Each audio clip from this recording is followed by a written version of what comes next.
ফের এক বনদস্যু গ্রেপ্তার দোহালিয়ার পিংছড়ায়। গত কয়েকদিন ধরে বন মাফিয়া সহ বনদস্যুদের বিরুদ্ধে আদা জল খেয়ে মাঠে নেমেছে করিমগঞ্জ জেলার দোহালিয়া ফরেস্ট রেঞ্জের কর্মীরা। এতে একের পর এক সাফল্য আসছে। দুদিনের মাথায় স্থানীয় বনকর্মীদের অভিযানে ফের এক বনদস্যু গ্রেপ্তারের খবরে সন্তোষ প্রকাশ করেছেন এলাকার পরিবেশ প্রেমীরা। জানা গেছে, গোপন খবরের ভিত্তিতে শুক্রবার কাকভোরে দোহালিয়া ফরেস্ট রেঞ্জের রেঞ্জ কর্তা প্রণব কলিতার নেতৃত্বে ডেপুটি রেঞ্জার প্রদীপ বারৈ, বনকর্মী দিলওয়ার হোসেন সহ প্রোটেকশন টিমের কর্মীরা স্থানীয় বৈঠাখাল সাব ফরেস্ট বিট এলাকার মধুরবন্ধ সংরক্ষিত বনাঞ্চলের পিংছড়া এলাকায় হানা দিয়ে এক বনদস্যুকে হাতে নাতে আটক করেন। ধৃতের নাম স্টিফেন খংলা, বয়স ৫৫ বছর। তার পিতার নাম প্রয়াত শিলং প্রোস্টেট খংলা, বাড়ি পিংছড়ায়।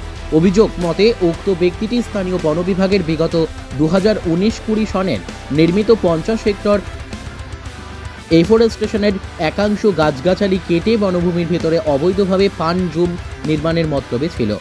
এতে জড়িত পলাতক অন্যদের ধরতে ধরতে সব দিকে জাল বিছিয়েছে বন বিভাগ।